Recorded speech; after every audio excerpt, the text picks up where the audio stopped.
અમારા ચેનલ હેડ ડોક્ટર વિવેક કુમાર ભટ્ટ લઈને આવ્યા છે, એમની સાથે જ વાત કરીશું.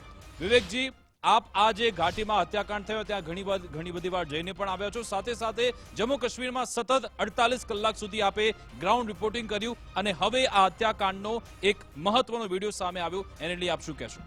બિલકુલ વિકાસ, સૌથી પહેલા તો જે આ વિડીયો સામે આવ્યો અને કોઈ બી સાધારણ વ્યક્તિ એ જોઈ શકે છે કે એક સાધારણ વ્યક્તિ શું કરે.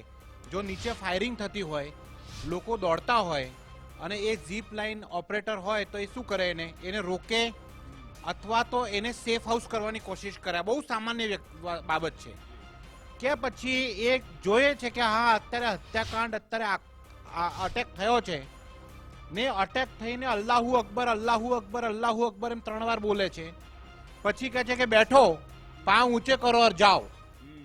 તો આ જે મૂવમેન્ટ છે ને એ ક્યાંક ને ક્યાંક ઇન્વેસ્ટિગેશન એજન્સીઓને પચતું નથી. હવે આમાં બે વસ્તુ છે.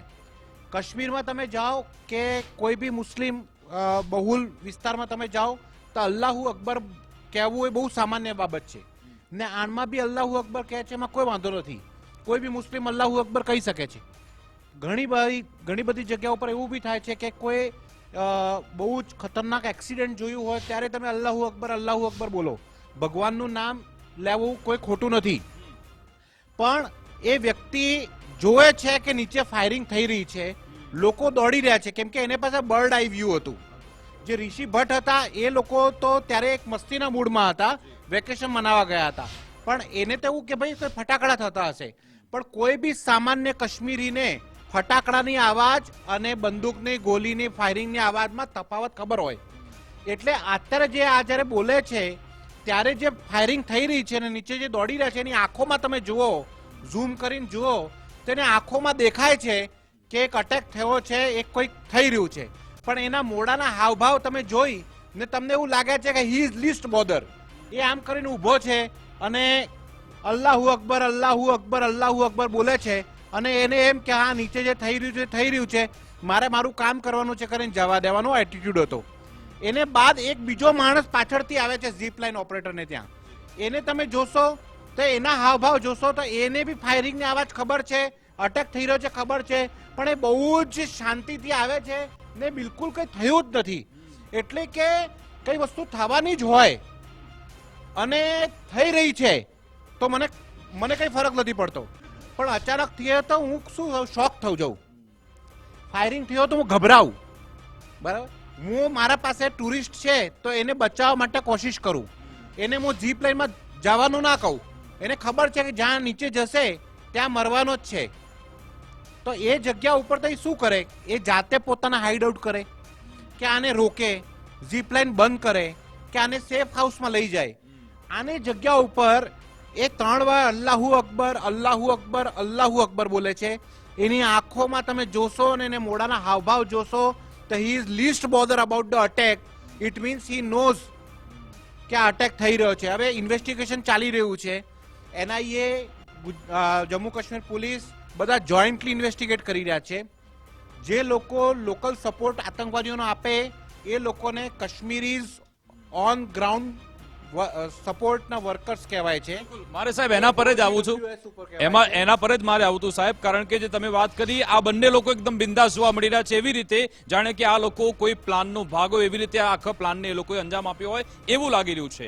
બીજી સૌથી મહત્વની બાબત તમે જે કહી, ઓવર ધ ગ્રાઉન્ડ વર્કર્સ, અને પહેલા દિવસથી ગુજરાત ફર્સ્ટ કહેતું આવ્યું છે કે લોકલ સપોર્ટ વગર આ બધો કાંડ કરવો, આ રીતના હત્યાકાંડને અંજામ આપવો એ શક્ય જ નથી. કારણ કે આતંકવાદીને કેવી રીતે ખબર પડી ગઈ કે અહીંયા આખો વિસ્તાર ખાલી છે, કોઈ સિક્યુરિટી ફોર્સ નથી. અને એ જ બાબતે વિવેક ભટ્ટે જ્યારે રિપોર્ટિંગ કર્યું એમને પણ મહત્વની કડી મળી છે. જો સૌથી પહેલા વસ્તુ કે લોકલ સપોર્ટ હતો જ, સામે આવશે એ વાત નથી, કેમ કે ટોટલ 4 ટેરરિસ્ટ હતા. એમાંથી 2 પાકિસ્તાની નેશનલ હતા અને 2 કાશ્મીરી મૂળના હતા જે આતંકવાદી બન્યા છે. એટલે પહેલી વસ્તુ તો એને લકારી નથી શકાતું. બીજી બાબત કે જે લોકો એને સપોર્ટ કર્યા, જે મોસ્ટ વોન્ટેડ આતંકવાદીઓની લિસ્ટ ગુજરાત ફર્સ્ટે બતાવી હતી, એમાંથી જે 9 આતંકવાદીઓના ઘર ઉડાડી દીધા અને એના સાથે એક આતંકવાદી જે કાશ્મીર મૂળ હતો આસિફ, એનું પહેલું ઘર આપણે ઉડાડ્યું, આદિલ. હા, એ જે વસ્તુ હતી એટલે લોકલ સપોર્ટ તો હતો. હવે જે મેઇન વસ્તુ સામે આવે છે એ કે કાશ્મીરી ઓવરગ્રાઉન્ડ વર્કર્સ એટલે OGWs કહેવાય છે ત્યાંની ભાષામાં. ને OGWs જે છે એ લગભગ 1500 થી વધારે શકમાં હતા. NIA ઇન્વેસ્ટિગેશન જે ચાલી રહ્યું છે એ ટેક આધારિત બી ચાલે છે અને લોકલ ઇન્ટેલિજન્સથી બી ચાલે છે. અને એ જે વસ્તુ ચાલે છે, ઘણી બધી વસ્તુ આપણે ઉજાગર નથી કરી શકતા, પણ એ 1500 ને પૂછતાછ થઈ એનામાં કમસે કમ 20 થી 25 લોકોને શોર્ટ લિસ્ટેડ કરાયા છે, જેને ઉપર ખૂબ વધારે શક છે કે આ લોકો આની અંદર સામેલ હતા. હવે આજે PWP અને નેશનલ કોન્ફરન્સના નેતાઓ એવું કીધું કે લોકલ સપોર્ટ હતો જ દરિયાની અંદર, અને ત્યાંના લોકોનું એટીટ્યુડ બી એવું હતું કે ભાઈ લોકલ સપોર્ટની વાત ના કરો, આ તો પાકિસ્તાની હતા, કરીને જતા રહ્યા. પણ પાકિસ્તાની ડાયરેક્ટ આ રીતે આવી ના શકે ને આ રીતે કરી ના શકે. પાકિસ્તાનીઓને કેવી રીતે ખબર પડી કે સમય પહેલા અહીંયા ટુરિસ્ટ ડેસ્ટિનેશન ખોલી દેવામાં આવ્યું છે, સમય પહેલા અહીંયા ટુરિસ્ટો આટલા બધા ભેગા છે? પાકિસ્તાનીઓને કેવી રીતે ખબર પડી કે અત્યારે અહીંયા કોઈ સિક્યુરિટી ફોર્સનું ડિપ્લોયમેન્ટ નથી? કારણ કે ડિપ્લોયમેન્ટ જૂન મહિનાથી ચાલુ થવાનું હોય, અત્યારે એપ્રિલ એન્ડ ચાલતું હતું. કારણ કે જ્યારે અમરનાથની યાત્રા ચાલુ થાય એ સમયે અહીંયા ટુરિસ્ટ આવતા હોય અને ત્યારે ડિપ્લોયમેન્ટ થતું જ હોય છે. પણ અત્યારે ડિપ્લોયમેન્ટ નથી. આ ઇન્ફોર્મેશન કોઈ કે આપ્યું હશે ને? જે લોકલ સપોર્ટ આયા, કેટલા લોકો છે, શું છે, એના હિસાબે કોઈ તો માહિતી આપી હતી કે ભાઈ આજે આવો ને આજે અટેક કરો. 22 એપ્રિલે અચાનક તો પાકિસ્તાનીઓને એવું સપોર્ટ નથી આવ્યું કે આજે જ અટેક કરીને મારી નાખો. એટલે ક્યાંક ને ક્યાંક લોકલ ઇન્ટેલિજન્સ તો આપી જ છે, ક્યાંક ને ક્યાંક લોકલ સપોર્ટ તો છે જ. અને આઈ એમ શ્યોર, ડેમ શ્યોર કે NIA ના ઇન્વેસ્ટિગેશનમાં લોકલ સપોર્ટ નીકળશે અને એના ઉપર કામ બી થઈ રહ્યું છે. પણ એક વાત નક્કી છે કે જે રીતે આ બધો ઘટનાક્રમ થયો એના બાદ ત્યાંના લોકો બહાર આવ્યા અને એમનું ટુરિઝમ ખતમ થઈ ગયું, એમની આજીવિકા ઉપર અસર પડી, એટલે લોકો બહાર આવે, સ્વાભાવિક છે. એમાંથી ઘણા બધા લોકો, ખાસ કરીને ગુજર બકરવાલ કમ્યુનિટી, આપણે સમજીએ કે દેશભક્ત કમ્યુનિટી છે, કોઈના ઉપર આપણા આંગળી નથી ચેરતા, પણ એક વાત તો નક્કી જ છે કે ક્યાંક ને ક્યાંક લોકલ સપોર્ટ વિના આ વસ્તુ શક્ય જ નથી. અને બીજા ત્યાંના ગામડાઓમાં જ્યાં જ્યાં આતંકવાદીઓના ઘર ઉડાડ્યા ને ત્યાં અમે જઈને આવ્યા, લગભગ 7 થી 8 જગ્યા ઉપર. ત્યાંના લોકો જે છે ને એ હજુ ભી હિન્દુસ્તાનને માનવા માટે અંદરથી તૈયાર નથી, બહારથી ચોક્કસથી તૈયાર છે. કારણ કે પૈસા બધાને જોઈએ, સરકારી યોજનાઓ બધાને જોઈએ, લાભ બધાને લેવા છે, ફોકટમાં બધું જ કરવું છે. પણ અંદરથી મેં જે જોયું છે ને, અમુક જ્યાં આતંકવાદી બ્લેક વિલેજ છે, બધાને નથી કહી શકતા, પણ હજુ બી 10 થી 15% લોકો એવા છે જે લોકો અમને જે લોકલ જે વાત કરીએ ને તો એમ બોલવા તૈયાર નથી કે પાકિસ્તાનીઓએ અટેક કર્યો, એમ બોલવા જ તૈયાર નથી. પાકિસ્તાનના વિશે પૂછીએ ને તો કે કા ऐसा पता चला है, પાકિસ્તાની બોલવા તૈયાર નથી. એ લોકોને હિન્દુસ્તાન કરતા પાકિસ્તાન ઉપર વધારે એ લોકોને પ્રેમ દેખાઈ આવે છે. થોડોક વધારે પૂછીએ ને ત્યારે એ બોલવા લાગે, છંછેડાય. પણ જ્યારે આપણે પહેલા પૂછીએ તો એમને શક થાય કે આ હું ફસાઈ જઈશ, કે આ મારું પેલું થઈ જશે, એટલે નથી બોલતા. પણ ક્યાંક ને ક્યાંક લોકલ સપોર્ટ છે. તમે એક પેલા આતંકવાદીનો ઘર ઉડાડ્યું હતું તારે એની બહેનનું સ્ટેટમેન્ટ તમે સાંભળ્યું હશે કે મારો ભાઈ આતંકવાદી છે, બીજો ભાઈ જેલમાં છે, છતાંય અમે નિર્દોષ છીએ, અને જે અત્યાચાર છે તો ભારત સરકાર કરે છે. એટલે એક બાજુ તમે જે થાળીમાં ખાઓ છો એ જ થાળીમાં તમે છેદ કરો છો. જે જગ્યાઓ ઉપર તમને સરકાર બધું આપે છે, ડેવલપમેન્ટ આપે છે, નોકરી આપે છે, સ્કીમના લાભ આપે છે, તમે જમવાનું ફ્રી આપે છે, તમને બધા જ લાભ આપે છે, તમારા રોડ, રસ્તા, પાણી, વીજળી, એજ્યુકેશન, હેલ્થ, ઇન્ફ્રાસ્ટ્રક્ચર બધું આપે છે. કાશ્મીર પૂરું બદલાઈ ગયું છે, પણ ત્યાંના લોકોની માનસિકતા કેટલી બદલાઈ છે આ સૌથી મોટો સવાલ છે. કારણ કે હજુ બી LOC ના નજીક જે ગામડાઓ છે ત્યાં જે આતંકવાદીઓના હાઇડઆઉટ છે એ જગ્યાઓ ઉપર જ્યારે આતંકવાદીનું ઘર ઉડાડે તો લોકોને ખુશી થવી જોઈએ કે દુઃખ થવું જોઈએ?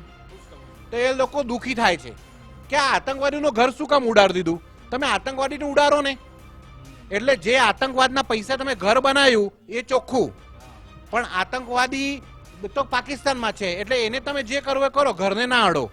એનો પાડોશી કહે છે કે આ લોકોનું શું લેવા દેવા આતંકવાદ સાથે?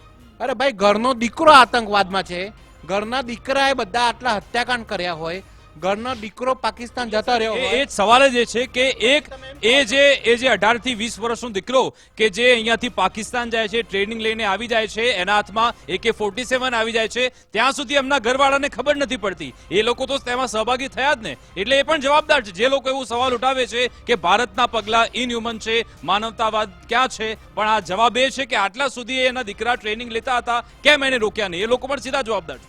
બિલકુલ. અને બીજી ખાસ વાત એ છે કે એ લોકોને સંપૂર્ણપણે આપણી કોઈ સિક્યુરિટી ફોર્સ ડાયરેક્ટ જઈને એન્કાઉન્ટર નથી કરતી. વિકાસ, એક યોજના બી છે જમ્મુ કાશ્મીરમાં, અને ભારતીય સેના આ સતત કાર્ય કરતી હોય, એમને સરેન્ડર કરવાના સંપૂર્ણ મોકા આપે છે.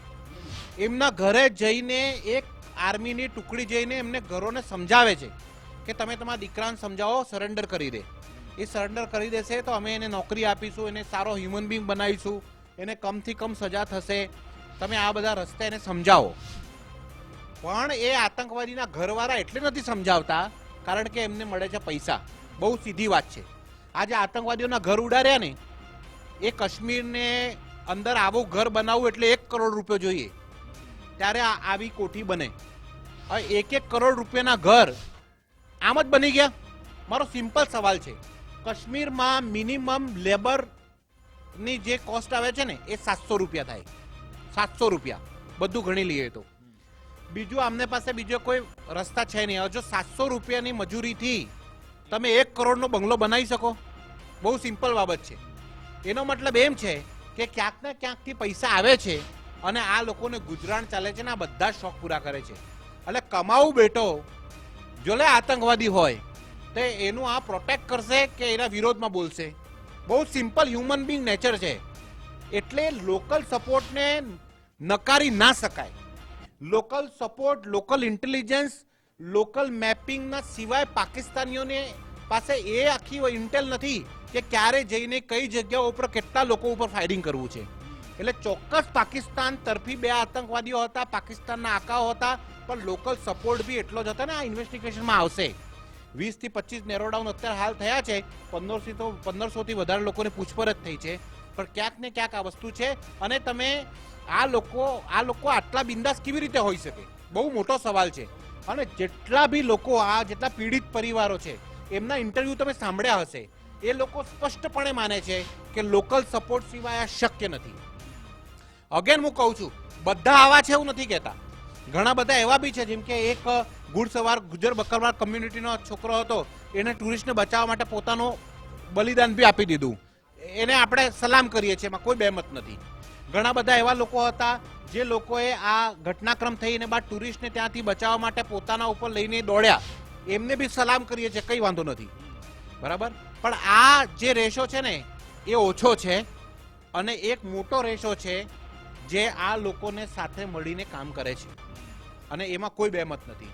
એટલે આજે બી કાશ્મીરમાં આતંકવાદના માટે સિમ્પેથી તો છે, અને એ સિમ્પેથી જ આ ઝીપ લાઇન ઓપરેટરને મોઢા ઉપર બી દેખાય છે, એના હાવભાવમાં બી દેખાય છે. અને આ કદાચ એવું બને કે NIA આને બરી કરી દે, કદાચ એવું બને કે આનો કોઈ પ્રત્યક્ષ રોલ ના હોય, પણ એક વાત તો નક્કી છે કે ભલે એનો આમાં રોલ ના હોય, પણ એ આતંકવાદીઓ માટે સિમ્પેથી તો ધરાવે છે. જો એ સિમ્પેથી ના ધરાવતો તો પેલા ઝીપ લાઇન વર્કરને એ રોકી શકતો હતો, એને બચાવી શકતો હતો. આ તો સારું થયું, એક નસીબની વાત છે કે જ્યારે ઋષિ ભટ્ટ ત્યાં નીચે ઉતર્યા ત્યારે એના બાદ એ ત્યાંથી ભાગ્યા ઝિગઝેગ વેમાં અને બચી ગયા. જો આતંકવાદીને દેખાય કે આ ઉપર બી કોઈ ઝીપ લાઇનમાં જઈ રહ્યું છે અને ત્યાં ફાયર કરી દે તો આ તો ઝીપ લાઇન ઉપર જ મરી જવાના હતા. એટલે આ બી એક બહુ અગત્યની વસ્તુ છે ને, બહુ હ્યુમન નેચર છે. તમને વારે ઘડી કીધું એ કે કોઈ માણસને દેખાય છે સામે ખતરો છે તો જે ટુરિસ્ટને ભગવાન માને છે એને બચાવે કે એને ધક્કો મારે? આ બહુ જ સિમ્પલ હ્યુમન નેચર છે. બિલકુલ. આમાં કદાચ આપણે રસ્તા પર સર જતા હોઈએ, એના વગર શક્ય. રસ્તા પર આપણે જતા આપણે લાગે કે કોઈ અકસ્માત કોઈનો થઈ રહ્યો છે, કોઈ ખાડામાં પડી રહ્યો છે, ભલે આપણા લોહીના સંબંધ નથી, પણ આપણે એને બચાવીશું. આ તો એ સામે ભાઈ જોતા હતા કે ફાયરિંગ થઈ રહ્યું છે, ગોળીબાર, છતાં પણ એને જવા દીધો અને પછી નારો લગાવ્યો. એવું ક્યારે ના કહી શકે કે જે આવાજ હતો એ બંદૂકનો નહોતો, મને નથી ખબર. કારણ કે કોણ કાશ્મીરી એવું છે જેને ફાયરિંગનો અવાજને આઈડેન્ટિફિકેશન નથી? એમનો જન્મ જ ફાયરિંગને અવાજને ક્યારથી થયો છે. આની જે ઉંમર છે એના હિસાબથી હું તને કહી શકું છું કે જ્યારે 90s 85 થી 90 વચ્ચેનો બર્થ હશે. જ્યાર સુધી મોટો થયો હશે ત્યાર સુધી 2000 સુધી તો એણે ઢગલી ફાયરિંગની અવાજ રોજ સાંભળી હશે. ને જે વિસ્તારમાં એ આવે છે પીર પંજાલના રેન્જ, અહીંયા તો બારો માસ આતંકવાદી ગતિવિધિઓમાં ક્યાંક ને ક્યાંક ખતરો હોય છે. એને એ ખબર નથી પડતી કે આ ફાયરિંગની અવાજ છે કે ફટાકડાની અવાજ છે. અને બીજી વસ્તુ એ કે ફાયરિંગ થાય છે તો ભગવાનનું નામ લીધું તમે અલ્લાહુ અકબર અલ્લાહુ અકબર અલ્લાહુ અકબર, તો અલ્લાહુ અકબર કરીને બચાવી બી લેત ને કે ભાઈ ના જા તું અત્યારે, તો માનત કે ના તું સાચો વ્યક્તિ છે. પણ ફાયરિંગ થાય છે જોવે છે ઉપરથી બર્ડ આઈ વ્યૂમાં જોવે છે. મેં બારે ઘડી કીધું આ વિડીયોને બહુ જ સારી રીતે એક્ઝામિન કરવાની જરૂરત એટલે છે કારણ કે ઋષિ ભટ્ટ એ સમયે ઝીપ લાઇનના મૂડમાં હતા. એ એમની મસ્તીમાં હતા કારણ કે એ વેકેશન મનાવવા આવ્યા હતા. તો એમનો ફોકસ આખો શેમાં હતો કે મારો વિડીયો નીકળે અને હું ઝીપ લાઇન કરું એને મજા લઉં એના ઉપર હતો. પણ પેલા વ્યક્તિને તો એ જોવે છે કે નીચે ફાયરિંગ થઈ રહી છે અને એને બાદ એ જોવે છે કે અલ્લાહુ અકબર અલ્લાહુ અકબર અલ્લાહુ અકબર, એટલે એને ખબર પડી ગઈ છે કે અહીંયા નીચે કંઈક તો લફડું છે અને ફાયરિંગ થઈ રહી છે. તો એ સમયે એનો પ્રથમ કર્તવ્ય એ હતો કે એના ભગવાન જેવા ટુરિસ્ટ જે લોકો માને છે એ ટુરિસ્ટને નીચે જવાથી બચાવતા ને એને તાત્કાલિક હાઇડઆઉટમાં લઈ જાત.